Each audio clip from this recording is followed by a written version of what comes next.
At your age, you should settle for less and accept living with the bare minimum. My son Robert and my daughter-in-law Nicole had just said that to me. We were in the living room of my apartment on a Sunday afternoon. The words hung in the air like poison.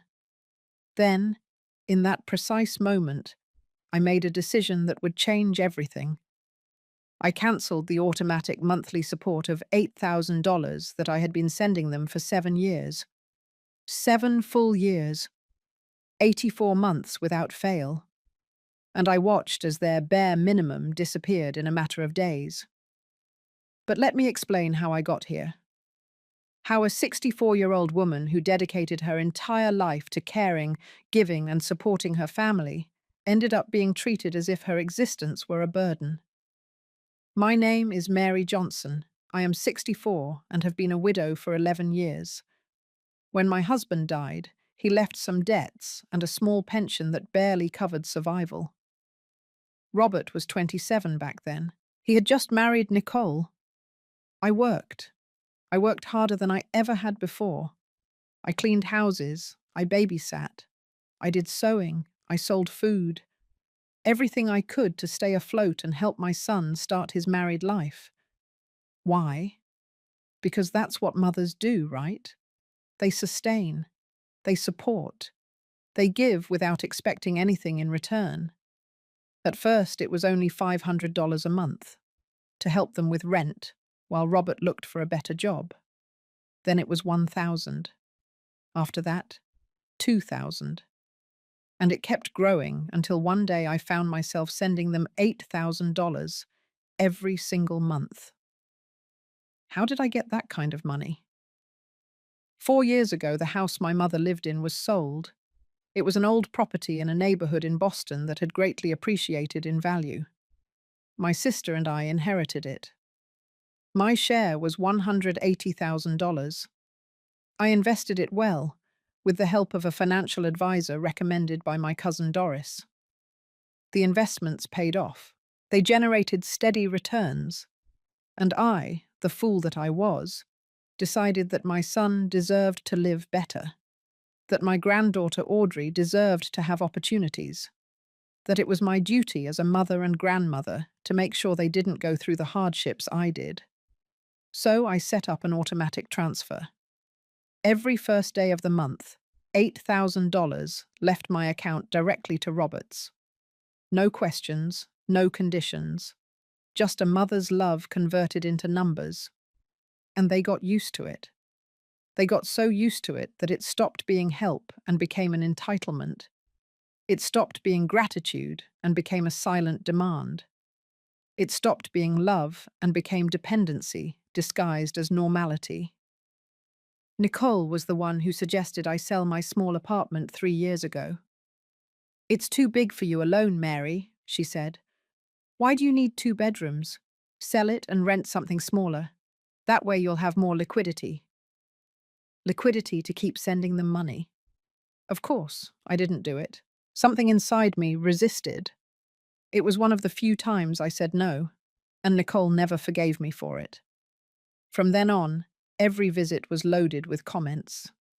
Passive-aggressive remarks about how selfish I was to keep so much space just for myself, about how that money could be better used on them, naturally. But that Sunday was different. That Sunday something changed.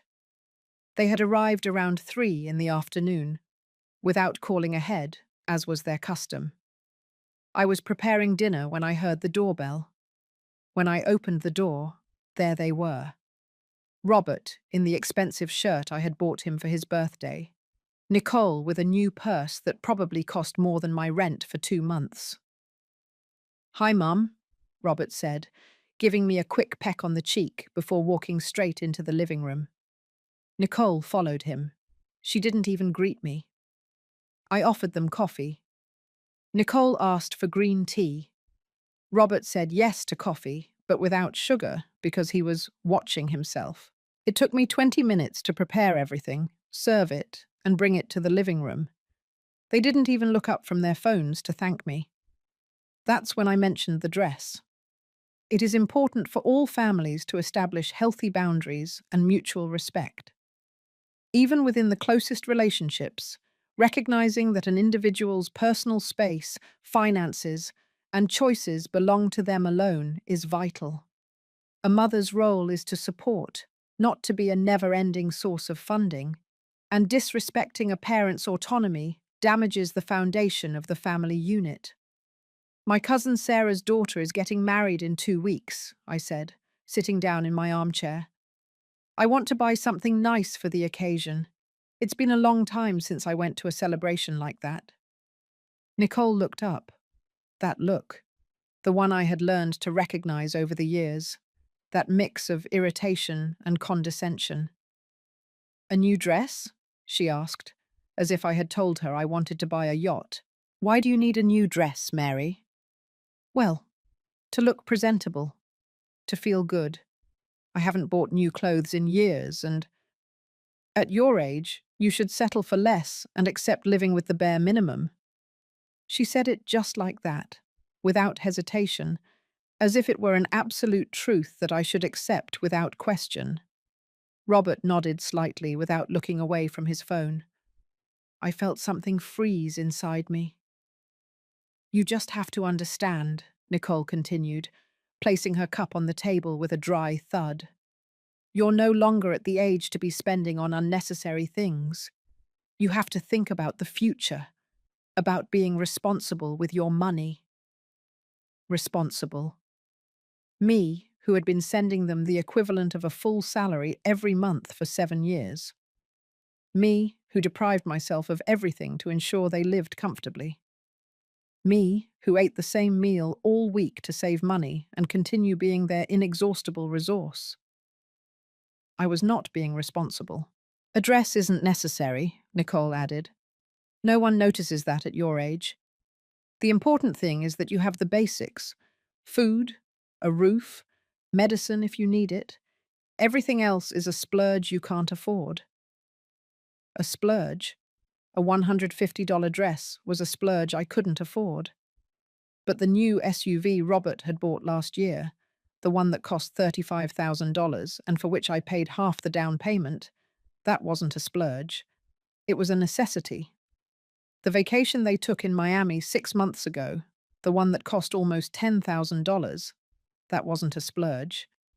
It was important for them to unwind from stress. The purse Nicole was carrying that day, the one I recognized because I had seen it in a magazine, and it cost more than $2,000, that wasn't a splurge. It was an investment in her professional image. But my dress, my simple desire to feel pretty for one day, that was unacceptable. You're right, I finally said. The words came out of my mouth, but I didn't recognize them as mine. They sounded hollow, distant. Nicole smiled, a small, victorious smile. I'm glad you understand, mother-in-law. Sometimes you have to be realistic. You've lived your life. You had your time. Now what's appropriate is for you to adapt to this new phase with humility. Humility. As if the money I sent them every month was a product of my arrogance and not sacrifice. As if my desire for something nice was an act of presumption and not a desperate search for feeling alive again. They stayed for 2 more hours. They ate the slow-cooked pulled pork I had prepared that morning. Robert asked me to pack some leftovers for him to take home. Nicole criticized the temperature of the tea. They talked about their plans, their projects, their problems. They never asked about mine. When they finally left, I closed the door and stood in the hallway. The silence of my apartment was deafening. I walked to my bedroom. I sat on the bed. And for the first time in many years, I truly saw myself. I saw a 64-year-old woman wearing the same worn clothes for years. I saw the walls of my room that needed paint ages ago. I saw the old furniture I never dared to replace because it wasn't necessary to spend money on that. I saw my life reduced to the minimum while I financed the abundance of others. And something inside me simply broke. I got up and went to my small desk. I opened the drawer where I kept my bank statements. I spread them out on the wooden surface. 7 years of transfers, 84 payments of $8,000 each, $672,000, almost $700,000 that I had sent to my son in 7 years, and he had just allowed his wife to tell me I should settle for less. I grabbed my phone. My hands were trembling, but my mind had never been clearer. I logged into the banking app. I found the section for scheduled transfers. There it was. Monthly payment, Robert Johnson, $8,000, automatic every first day. My finger hovered over the cancel option. I thought about Robert as a child, how I had cared for him when he had a fever, the sleepless nights I spent when he was sick, all the sacrifices I made so he could have a good education, nice clothes, good opportunities. I thought about the woman I was, the one who believed a mother's love had no limits or conditions, but I also thought about the woman I am now, the one who has just been reduced to the bare minimum by the very people living off her generosity. And I pressed cancel. The screen asked for confirmation. "Are you sure you want to delete this automatic transfer?" "Yes," I whispered. "I'm sure." And I pressed confirm. The transfer was cancelled. A notification popped up on the screen. Automatic transfer successfully deleted. I stared at my phone for several minutes, waiting to feel guilt, waiting for regret, waiting for maternal instinct to make me back down. But the only thing I felt was a deep, terrifying relief. Because for the first time in 7 years, the money I had earned, I had invested, I had taken care of, was going to stay with me. And they were going to discover exactly what it meant to live with the bare minimum. The next few days were strange. I woke up every morning expecting to feel the weight of guilt crushing my chest, expecting that inner voice, the one that had always told me a good mother sacrifices everything for her children, to make me call the bank and reactivate the transfer. But that voice didn't come. Instead, there was silence. A silence that scared me at first, but which slowly began to feel like peace. It was Wednesday when I really started to realize what I had done. I sat at the kitchen table with my morning coffee and opened my bank statements again. Not just the last year's, all of them. Since this whole situation began, I spread the papers in front of me, as if they were pieces of a puzzle I was finally ready to put together. 7 years of $8,000 monthly, $672,000 in direct transfers. But that wasn't all. I started remembering, adding up, taking notes in an old notebook I found in a drawer. The down payment on Robert's car. $18,000 I gave him a year ago because it was a unique opportunity and the dealership wouldn't hold the offer. The laptop I bought Audrey for college. $2,500 because Nicole insisted it had to be a certain brand to last through the entire program. The living room furniture I paid for when they moved into the new house 3 years ago. $11,000 because Nicole said they couldn't host guests with old furniture. Robert's dental work. $8,500 because his insurance didn't cover that type of procedure. The vacation to Miami. $9,200 because they needed to reconnect as a couple. Audrey's sweet 16 party. $16,000 because you only turn 16 once. The roof repair on their house after a storm. $7,000 because the insurance hadn't paid them yet. Nicole's medical expenses when she had that cosmetic surgery they told me was for health reasons. $12,000. I kept writing. I kept adding. I kept remembering every phone call that started with "Mum, we have a situation," and ended with a bank transfer. When I finished, I stared at the final number for so long that my coffee went cold in my hands. $836,000. almost $1 million in 7 years, and I was still wearing the same blouses with frayed cuffs, eating chicken and rice 4 times a week because it was the cheapest thing, postponing my dentist appointment because it could wait, taking the bus instead of a taxi because there was no need to spend extra. I got up from the table, I walked to the bathroom, I looked at myself in the mirror. There I was, Mary Johnson, 64 years old, grey hair I hadn't coloured in 2 years because dye was expensive, deep wrinkles around my eyes, rough hands from so much work, clothes that had seen better days. And then I saw it, what they had really done to me. They hadn't just taken the money, they had taken my dignity. They had convinced me that I deserved nothing, that asking for something for myself was selfishness, that my function in this life was to give until I was empty. I went back to the kitchen, I grabbed my phone, and this time I dialed a number I had saved for months, but never dared to use. Mendez and Associates Law Firm. Good morning. Good morning, I replied, surprised by how firm my voice sounded. I'd like to make an appointment with Mr. Mendez. It's about my will. They gave me an appointment for Friday at 10 in the morning. Then I called the bank. I asked to speak to my financial advisor, Mr. Julian Perry, the same one who had helped me invest my inheritance. Mrs. Johnson, it's a pleasure to hear from you. How can I help? I need to review all my accounts, my investments, savings, everything, and I need to make some changes. Of course. When would be a good time for you? As soon as possible. Can I see you tomorrow at 2 in the afternoon? I'll be there. I hung up the phone and sat in silence. For the first time in years, I felt like I was taking control of my own life. On Thursday afternoon, my phone rang. It was Robert. Hi, Mum. How are you? Fine, son.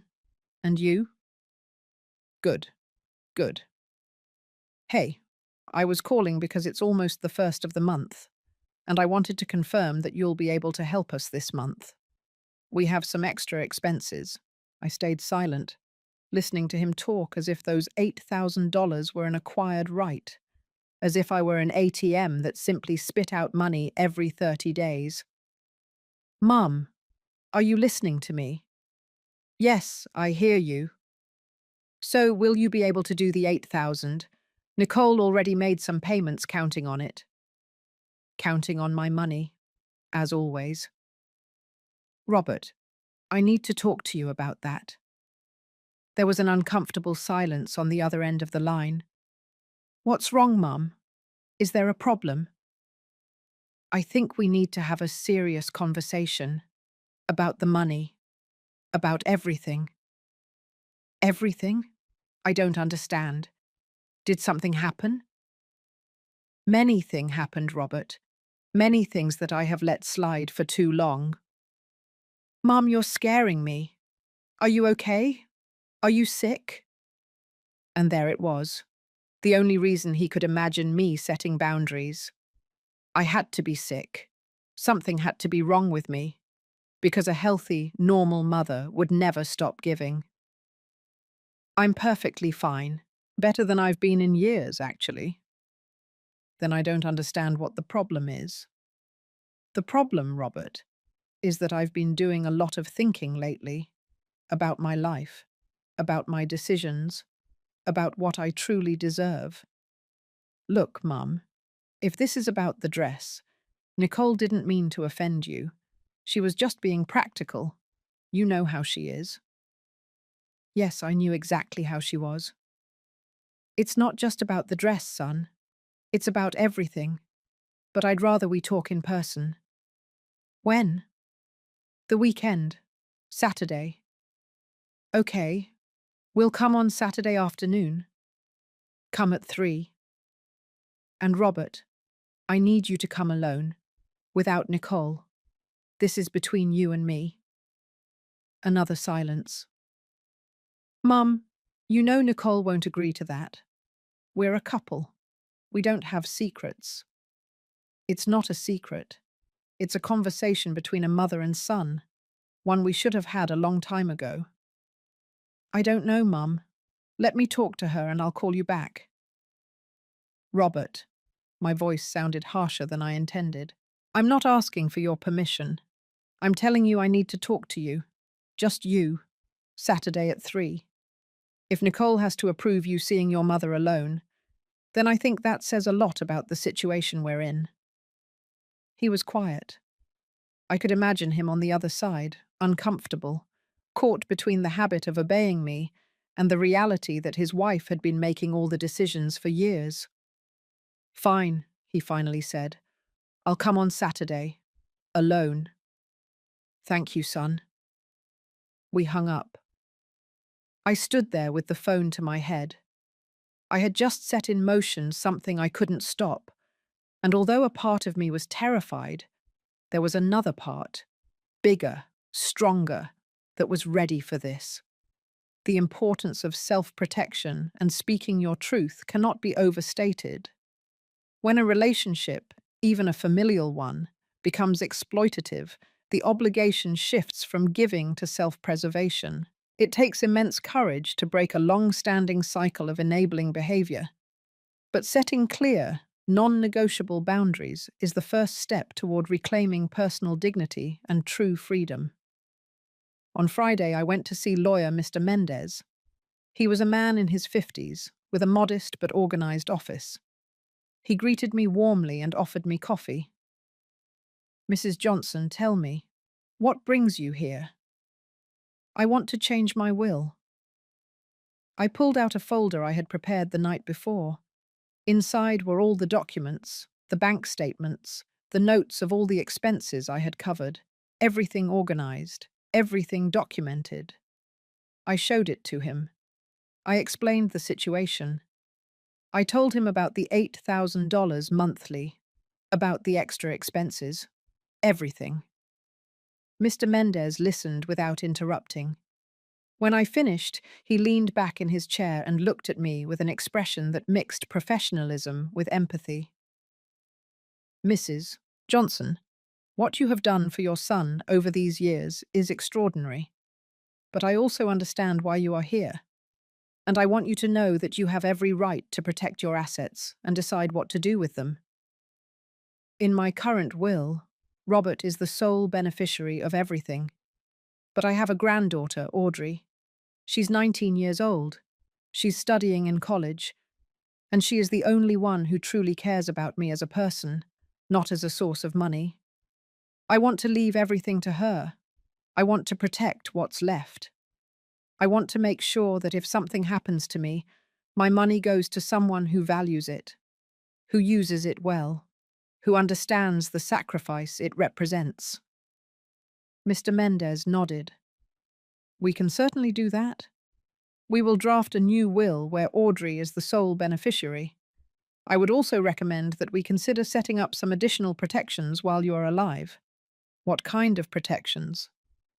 For example, we can make sure that no one else has access to your accounts, that they cannot be added as beneficiaries on your policies or investments without your explicit, notarized consent.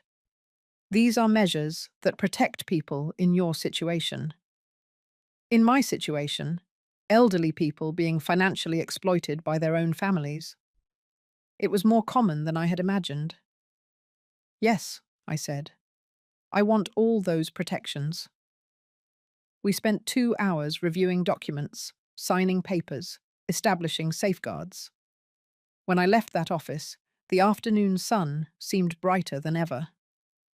That same afternoon, I went to my appointment with the financial advisor. Mr. Julian Perry received me in his bank office with the same professionalism as always. He was a young man, about 35, who had always treated me with genuine respect. Mrs. Johnson, it's a pleasure to see you. Please have a seat. How can I help you? I sat across from his desk and took a deep breath before speaking. I need to know exactly how much money I have. In all my accounts, in my investments, everything. Julian opened his computer and began reviewing. All right, let's see. You have the main checking account, where you receive your pension and from where you've been making the monthly transfers. You have the savings account you keep for emergencies, and you have the investment portfolio we established 4 years ago with your inheritance. How much is left in total? Julian did some calculations in silence. I saw his expression change slightly as he reviewed the numbers. In the checking account, you have $2,300. In savings, $1,500. And in the investment portfolio, he paused. You have $141,000. I felt the air rush out of my lungs. I had started with $180,000 4 years ago, and now there was $141,000 left. Almost $40,000 less. Money that had come directly out of my capital to maintain those monthly transfers when the returns weren't enough. I've been spending my own principal, I said quietly. Julian nodded with a serious expression. Yes, Mrs. Johnson. The last 18 months especially. The $8,000 monthly transfers are very high. The returns on your portfolio generate approximately $5,000 a month. That means every month you are taking an additional $3,000 from the initial capital. $3,000 monthly for 18 months. $54,000 of my inheritance, the money that was supposed to secure my future, simply disappeared. If you had continued at that rate, Julian continued, in less than 4 years, you would have completely exhausted your capital. You would have been left with only your $900 monthly pension. $900. That was what awaited me if I had continued down that path. Real poverty, total dependence. While my son and daughter-in-law lived comfortably with the money that was my only backup. I want to make changes, I said with a firm voice. Big changes. Tell me what you have in mind. First, I've already cancelled the automatic transfer. That is not going to continue. Julian couldn't hide a small smile of relief. I'm glad to hear that, Mrs. Johnson. While it's not my place to say, that transfer was putting your long-term financial stability at risk.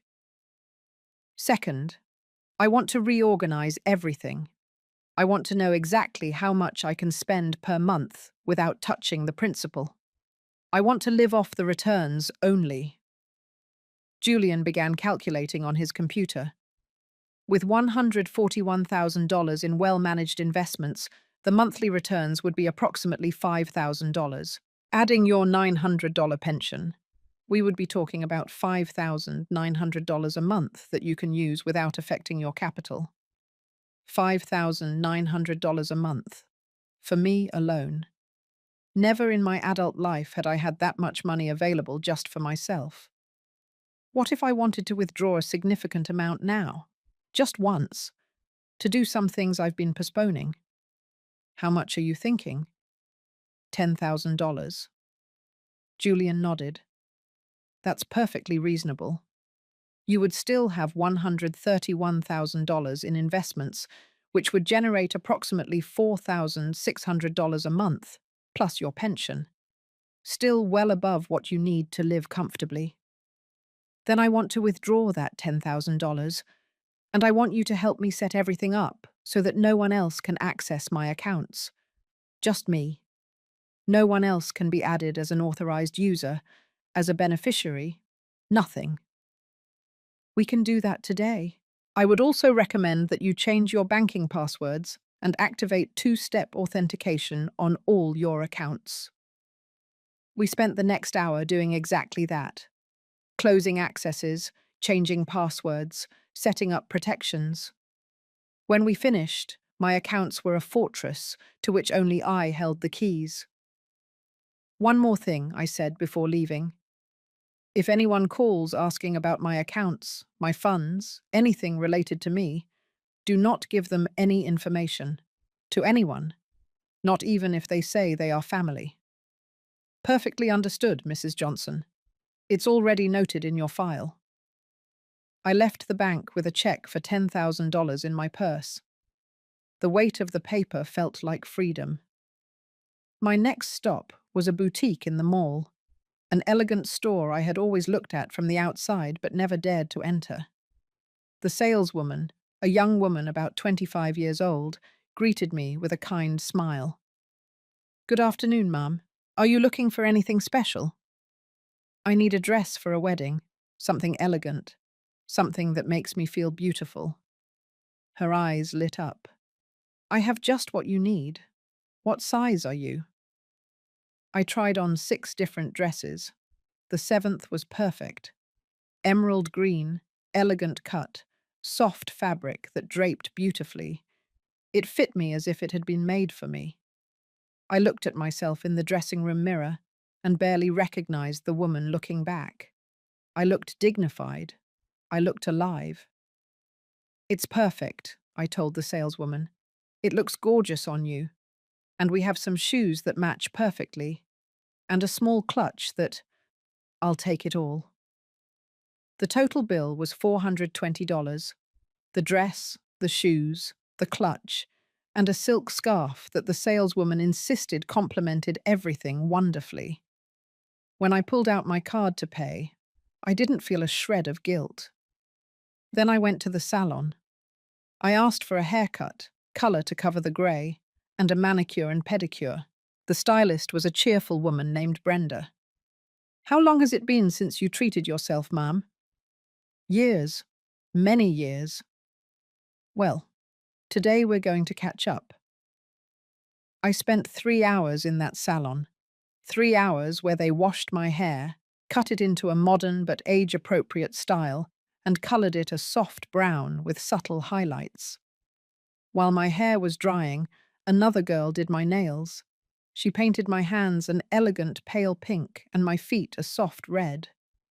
When they finished, they led me to the large mirror, and this time, I did cry. The woman in the mirror was not the tired, worn-out Mary who had lived the last few years on autopilot, giving and giving until she was empty. This woman had a sparkle in her eyes. She had shiny, well-cared-for hair. She had dignity. "You look beautiful," Brenda said, with a genuine smile. "Thank you," I whispered. "It's been a long time since I felt this way." The salon bill was $280. I left a $50 tip. I arrived home as the sun began to set. I left my bags in the living room and sat on the sofa. My phone showed 3 missed calls from Robert and 2 text messages. "Mum, are you okay? Call me when you can." I didn't answer him. We would have our conversation on Saturday. Instead, I dialed another number. "Grandma." Audrey's voice sounded surprised. Normally, she was the one who called me, not the other way around. "Hi, my love. How are you?" "Good, Grandma. And you? Did something happen?" "Nothing bad. On the contrary, I wanted to ask if you're free tomorrow. I'd like to take you out for lunch." "Seriously, I have classes in the morning, but I get out at 1. "Perfect. I'll pick you up at 2 and we'll go somewhere nice." "Grandma, you sound different. Are you sure everything is okay?" "Everything is more than okay, Audrey. For the first time in a long time, everything is exactly as it should be." That night, before going to sleep, I stared at the ceiling of my room. In 2 days, my son would come to my house expecting our usual conversation, expecting me to still be the same complacent mother as always. But that mother no longer existed. The woman I was now had woken up. She had seen with total clarity how she had been used, minimized, reduced to a source of resources, and that woman was not going to allow it to continue. I fell asleep with a strange feeling in my chest. It took me several minutes to recognize it. It was hope. On Saturday morning, I woke up early. I put on one of my new outfits, beige pants and a cream-colored blouse I had bought the day before at another store. I put on light makeup. I looked in the mirror and smiled. At 2 sharp, I was parked outside the university, waiting for Audrey. I saw her walk out of the building with her backpack over her shoulder, looking for me. When she saw me, her expression changed completely. First confusion, then surprise, finally a huge smile. She got in the car and looked me up and down. "Grandma, you look incredible. What happened?" "What happened is that I decided to stop living as if I deserved nothing. What happened is that I opened my eyes." Audrey hugged me tightly. "You have no idea how long I've waited to hear you say something like that." I took her to an elegant restaurant downtown, the kind of place I had always thought was too expensive or too fancy for me. We ordered an appetizer, a main course, dessert. We talked for 2 hours. I told her everything. The $8,000 monthly, the humiliations, the line about settling for less, my decision to cancel everything. Audrey listened intently. She didn't interrupt until I finished. "Grandma," she finally said, with tears in her eyes, "I've been watching how they treat you for years. Years of wanting to tell you it's not fair, that it's not normal. But every time I tried to talk to you about this, you changed the subject or defended Dad." "I know, my love. I recently realized that you are the only one who really sees me." Audrey took my hand across the table. Her eyes were full of tears, but also something that looked like relief. "Grandma, there are so many things I've wanted to tell you. So many times I've watched Mum talk to you and felt rage. But she's my mother and you're my grandmother. And I was stuck in the middle, not knowing what to do. Tell me. Tell me everything you've seen." Audrey took a deep breath. "Do you remember when you turned 60, 4 years ago? Dad and Mum didn't do anything. Not a dinner, not a cake, nothing. I wanted to organize something.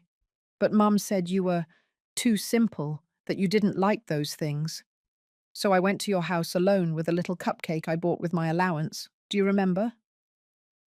Of course, I remembered. Audrey had arrived with a small chocolate cake and one candle. We had eaten it together in my kitchen. It had been one of the best birthdays I could remember. "Yes, my love, I remember it perfectly." Well, that same weekend, Mum organized a huge dinner because Dad had gotten a new client at work. They spent hundreds of dollars on food, wine, decorations, and they invited a ton of people. But for your birthday, nothing. I felt a lump in my throat. "And when I turned 16, Audrey continued, Mum insisted that you had to pay for the entire party. Not just help, but pay for all of it. $16,000. Grandma, I didn't want such a big party. I told Mum I preferred something small, but she said it was my sweet 16, that it only happens once in a lifetime, that you would be happy to give it to me. And I was happy to do it. But it wasn't fair, because I saw how you lived.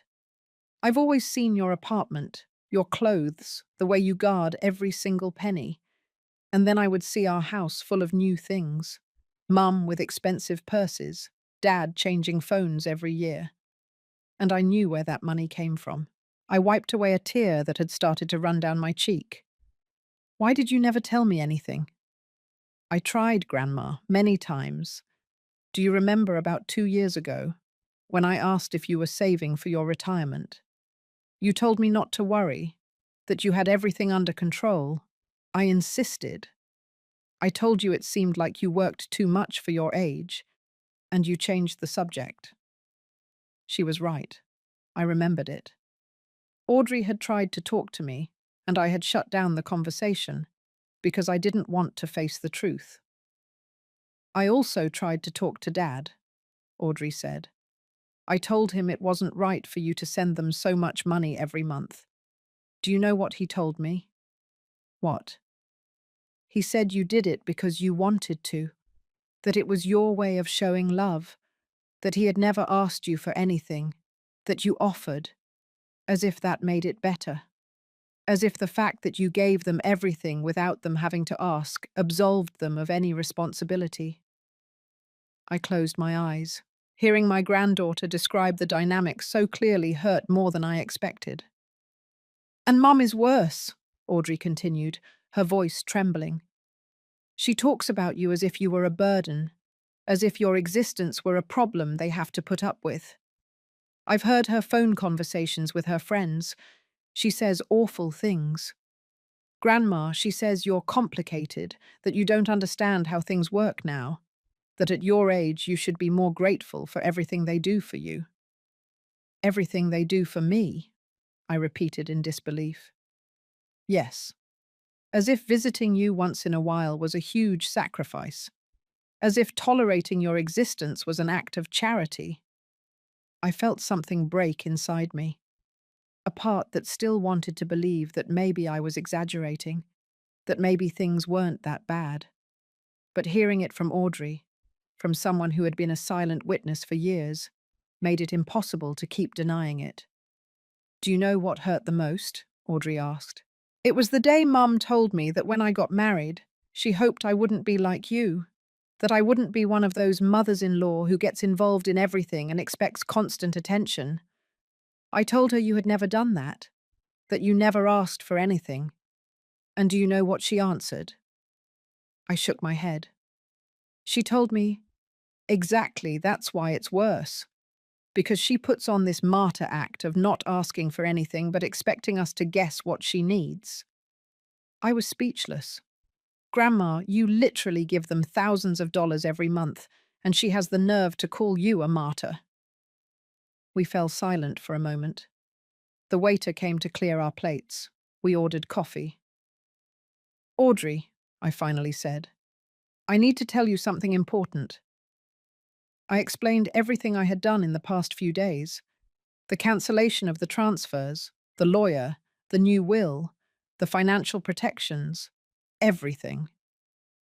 When I finished, Audrey had an expression that mixed relief with concern. Grandma, I'm so proud of you, but I'm also scared. Mum is not going to accept this. She's not going to let it go. I know. And Dad is going to be caught in the middle. He's going to try to convince you to go back to the way things were. He's going to use guilt.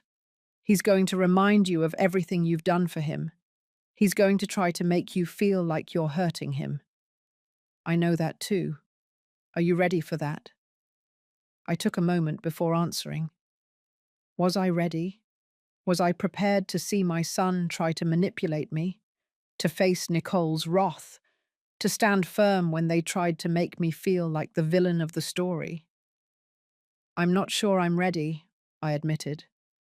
But I know it's necessary. I know that if I don't do it now, I'm going to end my days with nothing. No money, no dignity, nothing. Audrey squeezed my hand. I'm going to be with you. Whatever you need. If you need me to be there when you talk to Dad, I'll be there. If you need me to remind you why you're doing this when you start to doubt, I'll do it. You're not alone in this. I felt tears running freely down my face now. There's something else you need to know, I told her. I changed my will. Everything I own is going to be yours when I'm gone. Not Robert, not Nicole, you. Audrey froze. Grandma, I don't need your money. It's not about needing it. It's about deserving it. You are the only one who has treated me like a human being, the only one who has seen my worth beyond what I can give. And I want to make sure that when I'm gone, what's left of my effort goes to someone who appreciates it. I don't know what to say. You don't have to say anything. Just promise me that you're going to use that money to build a beautiful life, to study, to travel, to do what makes you happy. Promise me you won't let anyone use you the way they used me. I promise. I paid the bill. We left the restaurant embracing. In the car, on the way to drop Audrey off at her university residence, she asked me, "When are you going to talk to Dad?" "Tomorrow. He's coming at 3 in the afternoon. Do you want me there?" I thought about it for a moment. Part of me wanted Audrey for support, But another part knew this conversation had to be between Robert and me alone. No, this is something I need to do alone, but I'm going to call you as soon as I finish. Okay, but if at any point you feel like you need help, you call me and I'll come right away. I don't care if it's in the middle of the conversation. You call me. I will. I dropped her off at her residence. We hugged again before she got out of the car. I love you, Grandma, and I'm so proud of you. I love you too, my life, more than you can imagine. That night, back home, I sat in the living room with a cup of tea. Tomorrow would be the day. Tomorrow I would confront my son. Tomorrow I would have to tell him truths I had been suppressing for years. I checked my phone. There were 2 more messages from Robert. Mum, confirming I'm coming tomorrow at 3. Are you sure you don't want Nicole to come? It feels weird leaving her out. I only responded to the first. Yes, I'll wait for you at 3. Come alone. His response came 5 minutes later. Okay. Nothing more. Just okay. I wondered if he had any idea what was coming, if he had noticed that something had changed, if he had noticed that in his last calls I had sounded different. Probably not. Robert had learned not to pay much attention to me unless he needed something. I went to bed early, but I couldn't sleep. I tossed and turned for hours, mentally rehearsing what I would say to him, thinking about all the ways he might react, preparing myself for the guilt, the manipulation, the attempts to make me change my mind. Around 2 in the morning, I finally got up. I went to the kitchen and took out a box I kept on the highest shelf of the pantry. A box full of memories. Inside were photos of Robert as a child, his first day of school, his birthdays, family Christmases, diplomas, certificates, evidence of a life I had built for him with so much love and so much effort. There were also photos of us when he was an adult. But I noticed something in those more recent photos. In the old ones, when he was a child, Robert looked at me with adoration, with pure love. In the recent ones, if he was looking at me at all, his expression was distant, absent. When had it happened? When had my son stopped seeing me as his mother and started seeing me as a resource? I put the photos away, not with sadness, but with clarity. Those photos were from the past. The Robert in those images no longer existed, or maybe he had never existed in the way I believed. I went back to bed. This time I managed to sleep. I woke up at 9 in the morning. I showered. I dressed carefully. Grey pants, a simple but elegant white blouse.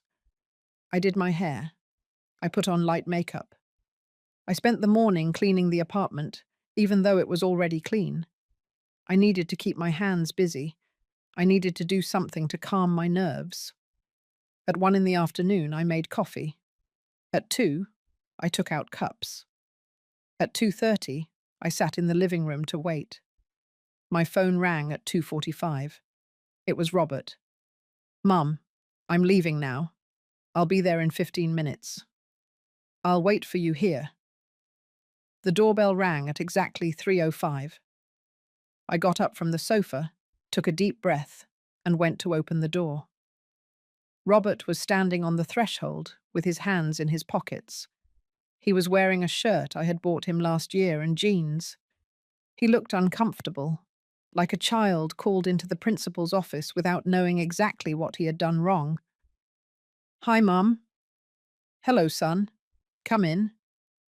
He entered and sat on the sofa. I sat in the armchair across from him. I had left the coffee table empty except for a manila folder containing documents I might need to show him.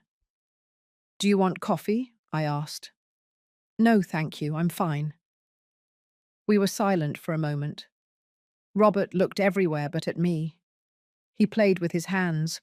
He crossed and uncrossed his legs.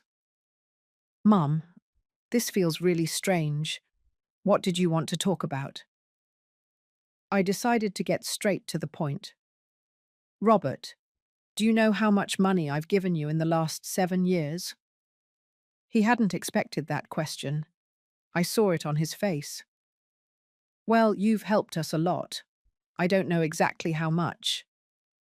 $836,000. The number hung in the air between us, like an accusation. That's not counting, I continued. The clothes I've bought you, the birthday and Christmas gifts, the dinners I've paid for every time we go out, just in direct transfers and major expenses, $836,000. Robert shifted uncomfortably in his seat. Mum, if this is because you felt bad about what Nicole said the other day about the dress, she didn't mean it. It's not just about the dress, Robert. It's about everything. It's about 7 years of giving and giving without receiving anything in return. It's about being treated as if my only function in this family was to be a source of money. That's not true. You're my mother. We love you. You love me? Really? I stood up and picked up the folder from the table. I opened it and took out a calendar where I had marked dates. Do you know how many times you have visited me in the last year without asking me for money or without me inviting you? Robert remained silent. 3 times, Robert. 3 times in 12 months. And 2 of those 3 times you came because you were in the area and decided to stop by. You stayed less than half an hour each time. Mum, I've been busy. Work, the house, Nicole. I understand you're busy. What I don't understand is why you have time to go to the gym 5 times a week, to go out to dinner with your friends every weekend, to go on vacation, but you don't have time for your mother. It's not fair for you to say that. It's not fair. Do you know what's not fair, Robert? That on my last birthday, the only person who remembered was Audrey. You called me 3 days later because she reminded you. And when you called, you asked if I could lend you $2,000 for a car repair. I watched him turn red. He knew it was true and couldn't deny it. Mum, I'm sorry I haven't been more present, but nothing. I don't want excuses. I want you to understand something very important. The $8,000 a month I've been sending you, that's over. The silence that followed was absolute. Robert looked at me as if he hadn't understood the words. What? I'm not going to keep sending you money every month. I cancelled the automatic transfer. Mum, you can't do that. We're counting on that money. We have expenses, commitments. Expenses and commitments that are yours, not mine. You're 38 years old, Robert. You're an adult man with a college degree that I paid for, with a car that I helped you buy, living in a house where I put down half the down payment. It's time for you to support yourself. But, Mum, you don't understand. Nicole quit her job when we got married because we agreed she would take care of the house. I'm the only one earning income, and my salary alone is not enough to maintain our lifestyle. Then change your lifestyle. It's not that easy. Of course it's easy. It's exactly what you told me I had to do. Settle for less. Accept living with the bare minimum. Do you remember those words, Robert? Because I will never forget them. Mum, Nicole didn't mean…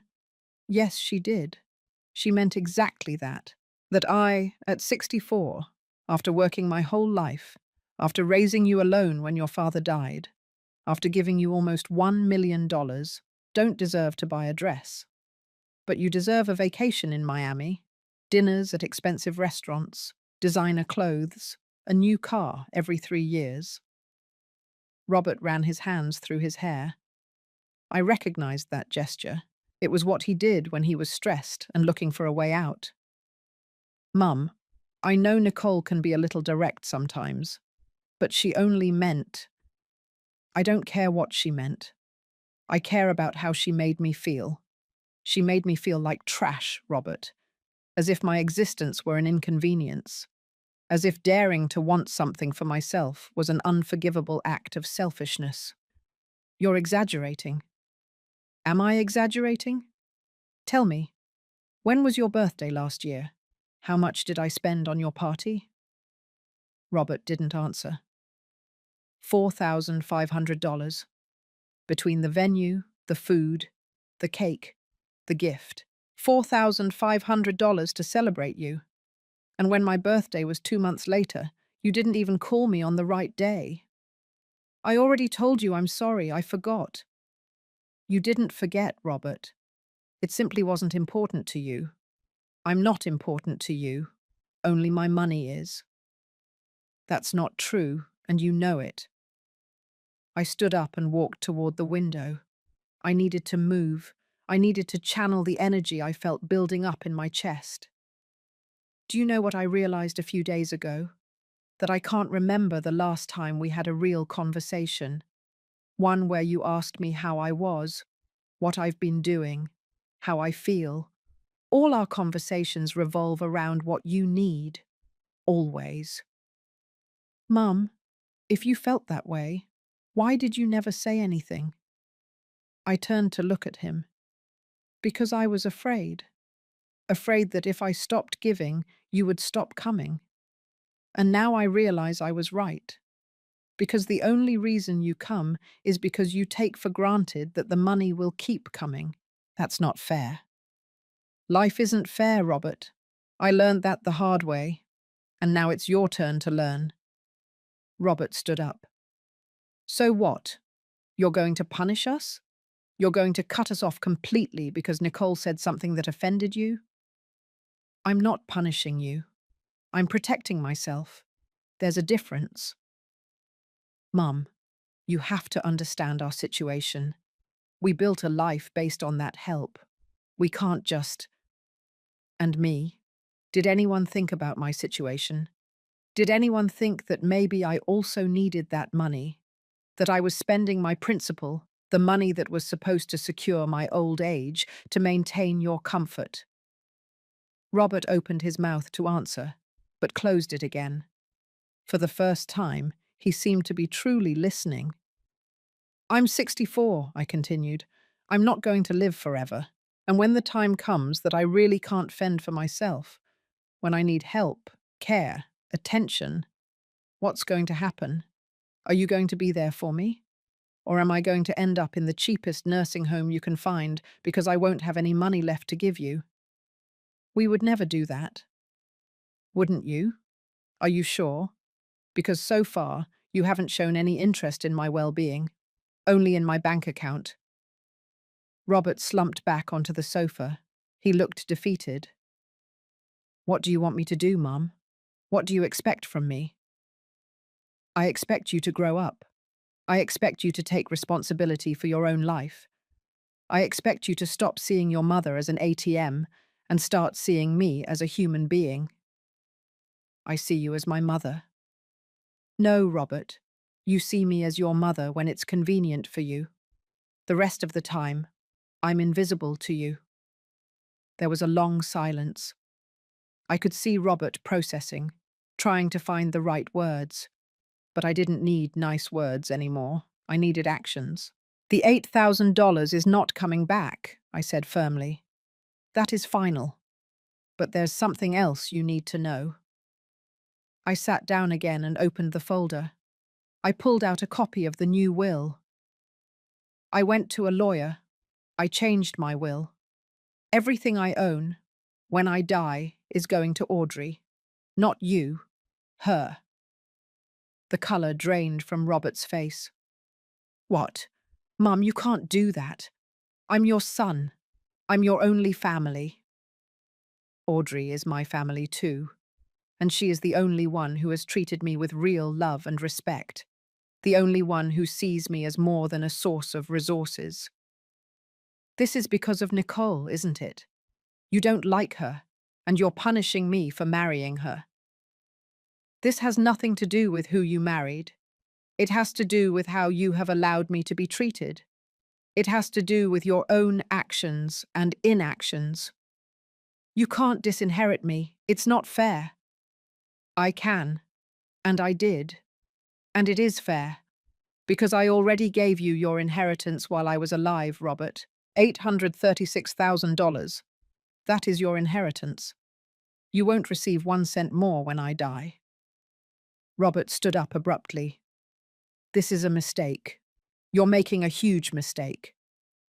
The mistake I made was for 7 years, allowing myself to be used. Now I'm correcting that mistake. Nicole is going to...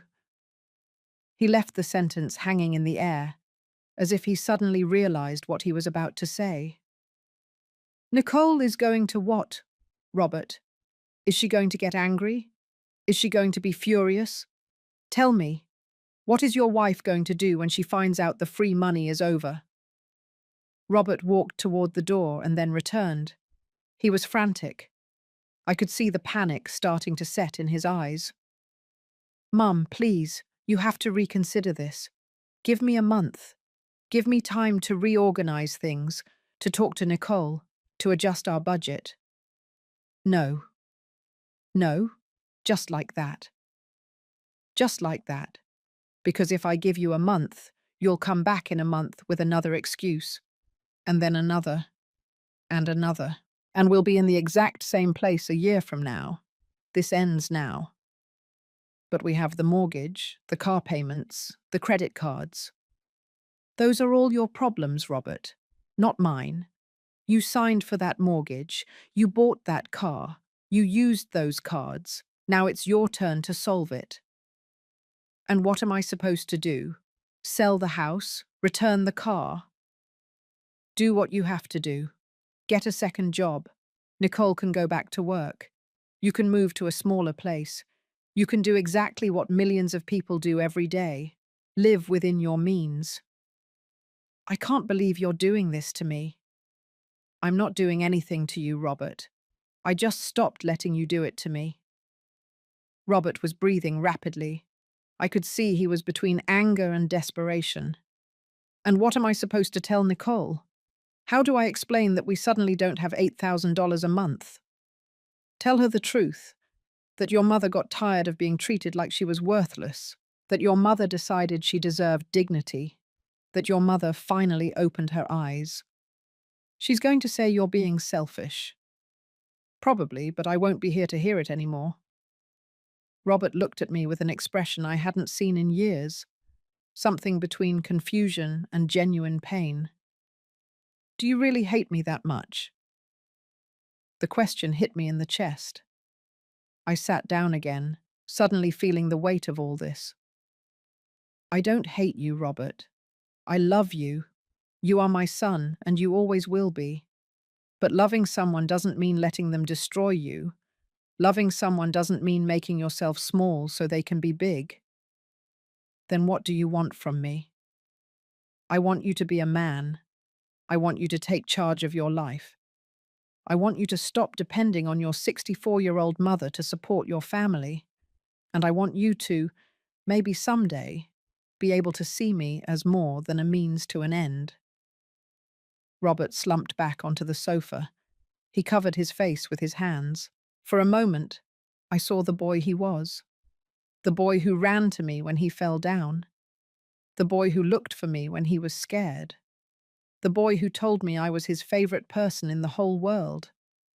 But that boy had grown up, and the man he had become had forgotten that I was also a person with needs, with dreams, with a right to be treated with respect. I don't know how we're going to survive without that money, he finally said in a broken voice. You'll find a way. People always find a way. What if we can't?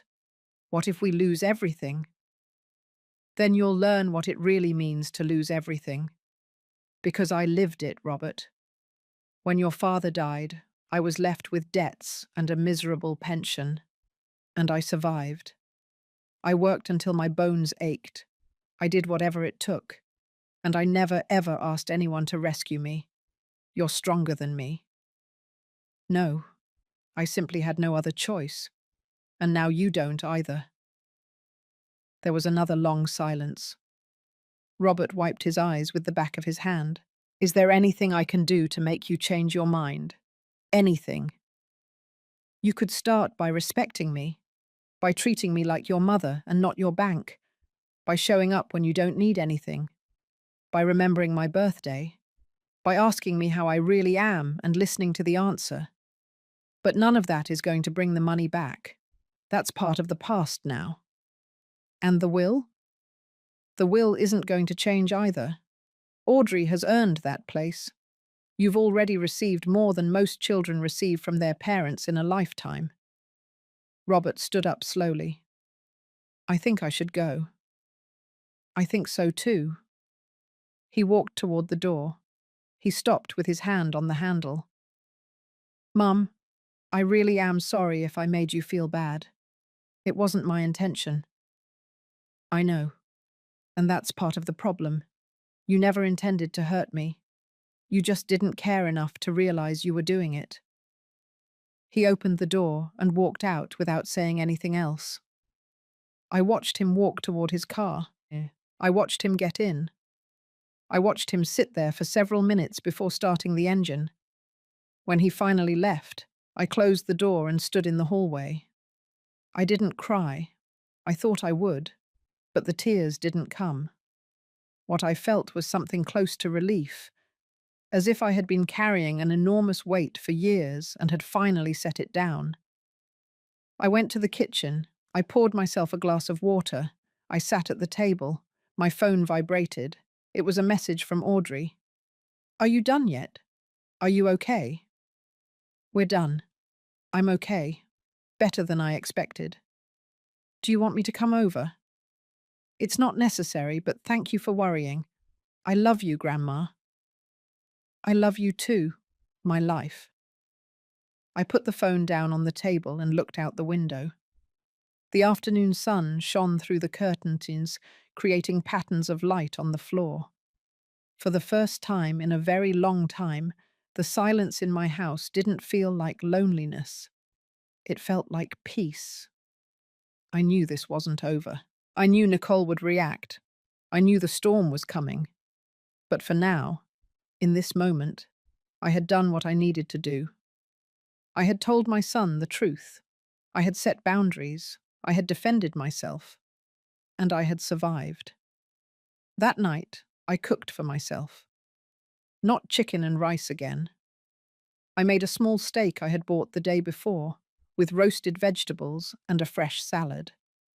I poured myself a glass of wine that I had also bought and never dared to open because it was too expensive to drink alone. I ate dinner in my small dining room, savoring every bite, enjoying the taste of the wine, allowing myself this simple pleasure without guilt. Afterward, I washed the dishes, put on my pajamas, and sat in the living room with a book I had wanted to read for months but never had time to open. I read for 2 hours, lost in the story, forgetting everything else for a moment. When I finally went to sleep, I lay down with the feeling that something fundamental had changed in me. I was no longer the Mary who settled for crumbs. I was no longer the mother who gave until she was empty. I was no longer the woman who believed her worth depended on how much she could sacrifice for others. I was simply Mary, a woman who deserved respect, a woman who deserved dignity, a woman who had finally found the courage to claim her own life. I fell asleep peacefully. The next day, I woke up early. It was barely 7 in the morning when my phone started ringing. It was Robert. I didn't answer. He called again, and again, and again. Then the messages started. Mum, please answer. I need to talk to you. Nicole wants to talk to you. Please, Mum. This is serious. I left the phone on the nightstand and went to make breakfast. By the time I returned to my room an hour later, I had 15 missed calls and 22 messages. The messages had evolved. The first ones were from Robert, begging me to answer. Then Nicole's started. Mary, we need to talk now. You can't just cut off the money without telling us. This is incredibly irresponsible of you. We have commitments. We have payments to make. Call me as soon as you see this. I didn't respond to any of them. Mid-morning, Robert showed up at my door. I heard the doorbell, then the knocking, then his voice. "Mum, I know you're in there. Your car is outside. Please open up. We need to talk." I stayed seated in the living room, not moving. "Mum, please. Nicole is very upset. We need to resolve this." More knocking. "I'm not leaving until you open the door." I waited. 5 minutes, 10, 15. Finally, I heard his footsteps walking away, the sound of his car starting. I looked out the window. He was gone. I sat back down. My heart was pounding, but my mind was clear. This was exactly what I had anticipated. The panic, the desperation, the attempts to make me feel guilty. But I had made my decision, and I wasn't going to back down. The phone rang again. This time it was an unknown number. Something made me answer. "Hello? Mary?" It was Nicole's voice, cold, controlled, dangerous. "Nicole, we need to talk. In person. Today. I have nothing to discuss with you." "Oh, I think you do. Because what you're doing doesn't just affect us. It affects Audrey. It affects your granddaughter." I felt my blood run cold. "Audrey has nothing to do with this. She has everything to do with it. Because if you cut us off, we're going to have to make adjustments too. And one of those adjustments is going to be stopping payment for her university. You don't pay for her university. I pay for it. Directly to the school." There was a silence on the other end. "Well," Nicole finally said, "then maybe it's time for Audrey to know exactly what kind of grandmother she has. One who prefers to keep her money rather than help her own family." "Nicole, listen to me very carefully. Audrey already knows everything. She knows exactly how much money I've given you for years. She knows how you've treated me, and she is on my side." Another silence. This one longer. "You told Audrey?" Nicole's voice sounded incredulous. "I told her everything. And I'm going to tell you one more thing. My will has changed. When I die, everything goes to Audrey. You won't see a cent." I heard Nicole take a sharp breath on the other end of the line. "This is war, then?" "No, Nicole, this is dignity. Something you will never understand." And I hung up. This is a profound lesson in the value of kindness, patience, and good conduct. While material wealth can be lost or taken, the investment in true human connection, the love, respect, and presence that Audrey showed, is the only inheritance that truly matters. Behavior rooted in entitlement and exploitation, as demonstrated by Robert and Nicole, eventually leads to isolation, proving that character, not cash, is the ultimate measure of a person's worth. The next 2 weeks were a constant storm. Robert and Nicole kept calling, sending messages, showing up at my door when I least expected it. But I stood firm. I didn't open the door. I didn't answer. I didn't give an inch. The messages evolved over the days. At first, it was desperate pleading, then attempts at manipulation, finally veiled threats and direct accusations. "You're selfish. You're going to ruin our lives. Everyone is going to know what kind of mother you are. Audrey is going to end up hating you when she sees what you caused." But I was no longer alone in this. Audrey came to visit me every 2 days. She stayed for hours with me. She reminded me why I had made this decision, when doubts began to creep in during the quiet nights. "Grandma, Mum called me yesterday," Audrey told me one afternoon while we were having tea in my living room. "She tried to convince me to talk to you, to get you to change your mind." "And what did you tell her?" "I told her it was time for them to learn to live on their own resources." She got furious.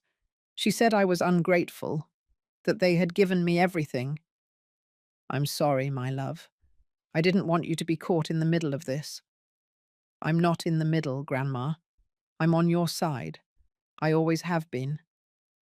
Audrey pulled out her phone and showed me a screenshot of a message Nicole had sent her. If your grandmother doesn't reconsider, we're going to have to take drastic measures and you're going to have to choose whose side you're on. I felt rage surge through my body. She's trying to use you as a weapon, I said.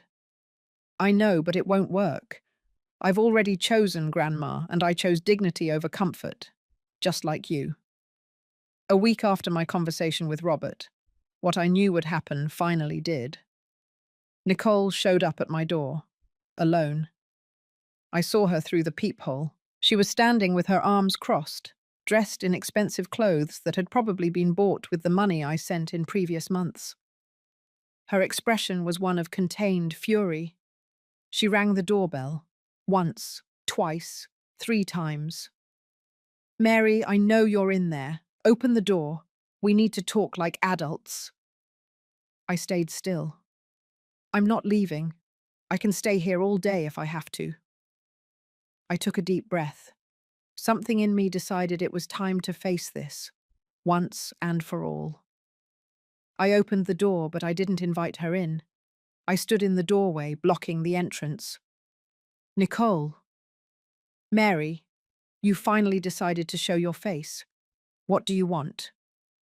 I want us to stop this nonsense and go back to normal. The normal where you use me and I let you. That normal no longer exists. Nicole let out a humorless laugh. Use you? How dramatic you've become. No one is using you. You decided to help us. No one forced you. You're right. No one forced me. I decided to help. And now I decided to stop. It's my money and my decision. Your money? Nicole repeated scornfully. And where did that money come from, Mary? From the sale of a house your mother left you. Money you didn't work for. And now you act like you're a self-made business magnate.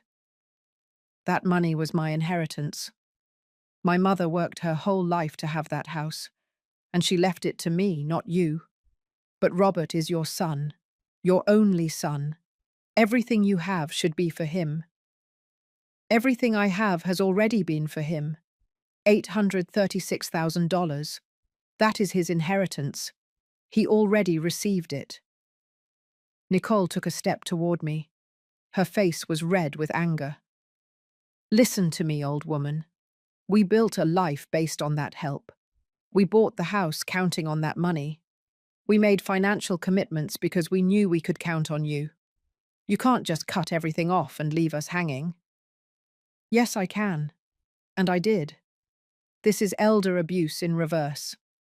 You have resources and you refuse to help your own family. That makes you cruel. Abuse? You want to talk about abuse? The abuse was making me feel like I deserved nothing. It was treating me as if my only function was to finance your life. It was telling me that at my age I should settle for less, while you lived in abundance with my money. I never said that. Yes, you did. You said it in my living room 3 weeks ago. And those words were what finally opened my eyes. Nicole clenched her jaw. Fine. If that's how you want to play, that's how we'll play. But I'm warning you, Mary. There are consequences for this. Robert is devastated. He's not sleeping. He's not eating well. He's sick with stress because of you. Because of me? Not because of you who never learnt to live within your means. Because of me? You're his mother. Mothers are supposed to take care of their children. They take care of them, Nicole. They don't support them until they're 40 years old. There's a difference. You're selfish, and you're going to end up alone. Completely alone. Because when you really need us, when you're a sick old woman who can't take care of herself, we won't be there. Did you hear me? We won't be there. I looked her directly in the eyes. I'd rather die alone than live being used. And frankly, Nicole, you've never been there for me. Not even when I was giving you everything. So your threat doesn't scare me. You'll regret this. The only thing I regret is letting it last this long. Nicole turned and started walking down the stairs. Halfway down, she stopped and turned around. On the first day of the month, when the money doesn't arrive, Robert is going to collapse. And that's going to be on your conscience. Robert is an adult man. If he collapses, it will be because he never learned to support himself. And that is his responsibility, not mine. Nicole left without saying anything else. She got into her car and sped off so fast that the tires squealed against the pavement. I closed the door. My hands were shaking, but not from fear, from adrenaline, from something that felt dangerously close to triumph. I called Audrey immediately. Nicole was here. Are you okay? What happened? I told her everything, every word, every threat. Grandma, I'm so proud of you. I know it wasn't easy. It wasn't, but it was necessary. Do you know what Dad told me yesterday? Audrey asked. He said you had become bitter in your old age. That age had changed you. Age didn't change me, Audrey. Exhaustion changed me. Awakening changed me. Realizing I deserved better changed me. I know. And I want you to know that no matter what happens, I'm going to be with you. That night, alone in my apartment, I finally allowed myself to process everything. I cried. I cried for the son I thought I had, and who maybe never existed. I cried for the lost years of being invisible. I cried for the woman I was who settled for so little. But I also smiled. I smiled because I had found my voice, because I had stood up for myself, because I had finally chosen myself. And when the tears dried, I felt lighter than ever. The first day of the month arrived, the day when the $8,000 would normally appear automatically in Robert's account, the day when, for the first time in 7 years, that transfer would not happen. I woke up early, I made my coffee. I sat at the kitchen table and waited. I didn't have to wait long. At 9 in the morning, the calls started. Robert, one after another. 15 calls in 20 minutes. I didn't answer any of them. Then the messages came. Mum, the money didn't arrive. It must be a bank error. Please check your account. Mum, answer. I left the phone on the table and continued drinking my coffee. At 10 in the morning, Robert and Nicole were at my door. Both of them this time. I could hear their voices from inside. Mary, open the door right now, Nicole screamed. This is not a game anymore. Robert was also talking, his voice more desperate than angry. Mum, please. We have to pay the mortgage today. If we don't make the payment, we'll be late. Please. I approached the door, but I didn't open it. I spoke from inside. Robert, I told you this was going to happen. You had 2 weeks to prepare. Prepare? How are we supposed to prepare for losing $8,000 overnight? The same way millions of people live, with what they earn. You can't do this, Nicole shouted. We're going to lose the house. Is that what you want? Your son to end up on the street? I want my son to learn to be responsible for his own life. You're a horrible woman, Nicole spat. A horrible mother. Robert tried to calm her down. Nicole, wait. Let me talk to her. Your mother, Nicole said with venom in every word, prefers to see us suffer than to help. That's all you need to know about her. I listened to them argue with each other on the other side of the door. Robert, begging her to calm down. Nicole getting increasingly furious. Finally, I heard their footsteps walking away, the car door slamming, the engine starting. I stood on the other side of the door for several minutes. My heart was pounding, but I didn't feel guilt, only certainty that I was doing the right thing. The following days were a constant barrage: messages, calls, emails.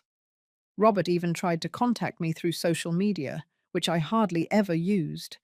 Every message was more desperate than the last. Mum, our cable and internet were cut off. Mum, the bank called us about the car payment. Mum, Nicole is sick with stress. She needs to see a doctor, but we don't have the money. Mum, please, I'm begging you. I blocked their numbers. I blocked their accounts. I needed peace, and they weren't going to give it to me. Audrey kept me informed of what was happening. Dad had to ask his boss for a salary advance, she told me one afternoon. And Mum is looking for work for the first time in years. She's furious. She says it's humiliating. It's not humiliating to work. It's what normal people do. They also sold Mum's car, the one they bought 2 years ago. I felt a pang when I heard that, but I quickly dismissed it. That car had been bought with my money, a $30,000 car that Nicole needed to feel safe on the road. They're going to have to sell more things, I said, or move to a cheaper place, or both. I know, and they know it too. That's why they're so angry, because they're realizing that they really depended on you for everything. 2 weeks after the first day, I received a certified letter. It was from a lawyer. With trembling hands, I opened the envelope. Inside was a formal letter. Robert and Nicole were suing me. They alleged that there was a verbal agreement to sustain them financially, that they had made life decisions based on my promise of continued help, that cutting off that help constituted financial and emotional damage. They wanted the judge to force me to continue the monthly transfers, or, failing that, to pay them a sum of $200,000 as compensation. I sat on my sofa with the letter in my hands. I felt rage. I felt sadness. I felt disbelief. My own son was suing me. I immediately called Mr. Mendez, the lawyer. Mrs. Johnson, I imagined something like this might happen, he said when I explained the situation. But I want you to rest assured. This lawsuit has no solid legal basis. Are you sure? Completely. You have the absolute right to decide what to do with your money. There is no signed contract. There is no legal obligation. The transfers you made were voluntary gifts. You can stop them whenever you want. And as for the verbal agreement, they would have to prove it. And even if they did, verbal agreements of this type are not legally binding, especially when it comes to gifts. Don't worry, we will respond to this lawsuit, and it will be dismissed quickly. How much will it cost me to defend myself? My fees would be $3,000 to handle this completely, but believe me, it's worth every penny. And we can probably ask for them to pay the legal costs when the judge dismisses the case. Do it. Defend me. With pleasure. And Mrs. Johnson, I know this must be very painful for you, but you are doing the right thing. When I hung up, I sat in silence. My son had sued me. He had taken me to court. He was willing to destroy what was left of our relationship for money. And in that moment, something inside me died for good. The last hope that maybe, somewhere deep down, Robert still loved me as a son. That hope died. I wrote to Audrey. Your father sued me. Her response came in seconds. I know. He just called me to tell me. He tried to get me to testify in his favor. I told him not to dream about it. How are you, my love? Sad. Angry. Ashamed to call him my father. How are you? Freed. For the first time. Completely freed. And it was true. Because that lawsuit, however painful, had cut the last thread that bound me to them. The last vestige of obligation. The last bit of guilt. I no longer owed them anything. Neither money, nor time, nor worry. I was free. 6 months later, the lawsuit was dismissed exactly as Mr. Mendez had predicted. The judge not only rejected the case, but ordered Robert and Nicole to pay my legal costs. $3,000 that I know hurt them to pay. I didn't feel satisfaction, only a definitive closure. Robert tried to call me after the verdict came out. I didn't answer. He sent me a long message full of justifications and excuses. I deleted it without finishing reading it. Nicole, for her part, disappeared completely from my life, and it was the best gift she could have given me. Today, as I write this, 8 months have passed since that Sunday when everything changed. 8 months since I cancelled that transfer.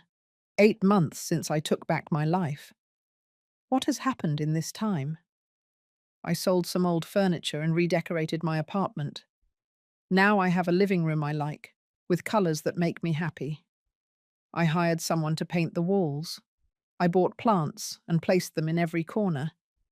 I signed up for a painting class for seniors. I discovered I have a talent for landscapes. I made friends, women my age who are also rediscovering themselves. I started travelling. Nothing extravagant, but trips I had always wanted to take. I went to Key West. I visited the beaches of New Jersey. Audrey and I are closer than ever. She is thriving in college. She has a grandmother who supports her unconditionally and expects nothing in return. I told her everything about the will. I explained that when I'm gone, she will have the resources to build the life she wants. She cried and hugged me, and told me she would rather have me for 1,000 more years than any inheritance. And Robert? 3 months ago, I found out through Audrey that they had to sell the house. They moved to a smaller apartment. Nicole got a job as a receptionist. Robert is still at the same job, but he now works extra hours. They are learning to live with what they have. They are discovering what it means to be responsible adults. I don't feel pity. I feel that they are finally living the life they deserve. Audrey asked me a few weeks ago if I would ever forgive her father. I don't know, I answered honestly. Maybe someday. But forgiveness doesn't mean going back. It means letting go of the resentment, not re-establishing the relationship. What if he changes? If he really changes? Then maybe we could have some kind of relationship. But it will never be the same as before, because I'm not the same either. And it's true. I'm not the same Mary who settled for crumbs, who believed her worth depended on how much she could give, who accepted being invisible just to feel needed. I am a woman who learned that true love is not demonstrated by self-destructive sacrifice, that boundaries are not selfishness but self-care, that I deserve dignity, respect, and consideration. I learned that it's okay to say no, that it's okay to prioritize my well-being, that it's okay to live for myself after living for others for so long. Last week, I went to my cousin Sarah's daughter's wedding. I wore my emerald green dress. I did my hair. I put on makeup carefully. When I arrived, several people stopped me to tell me how great I looked. "Mary, you're radiant," my cousin told me. "What have you done? You look years younger."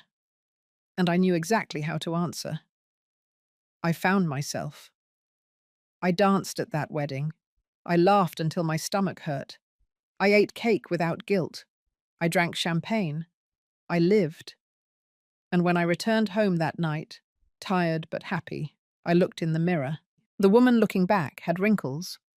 She had grey hairs starting to show through the dye. She had 64 years of history written on her face. But she also had a spark in her eyes. She had dignity in her posture. She had peace in her expression. They told me I should settle for less, that I should accept living with the bare minimum. They were right about one thing. I learned to live with the minimum. But the minimum is not money. It's not material things. It's not settling. The minimum is dignity, respect, self-love. And those three things, Finally, I have in abundance. I cancelled that $8,000 transfer, and yes, their world collapsed in days. But by the time they realized what they had really lost, it was too late, because I had already found something much more valuable than their approval. I had found my freedom, and that no one will ever take away from me again. The most profound lesson this experience taught me is that self-worth is not an exchange rate. It is an intrinsic value that must be guarded fiercely. For 7 years, I confused financial support with parental love, allowing my generosity to become a tool for my own emotional neglect. The true tragedy was not the money I lost, but the dignity I surrendered. Moving forward, the greatest change I must sustain is operating from a place of self-respect, not fear. I need to actively invest in my present and future happiness by nurturing authentic relationships, traveling, and pursuing my passions, instead of being a passive funder of others' entitlements. My continued happiness and peace depend on maintaining these clear, firm boundaries. The love for my son remains, but the obligation to enable him is permanently severed. My job now is to live a full, beautiful life that sets a positive, self-affirming example for Audrey, proving that it is never too late to take control and demand the respect you deserve.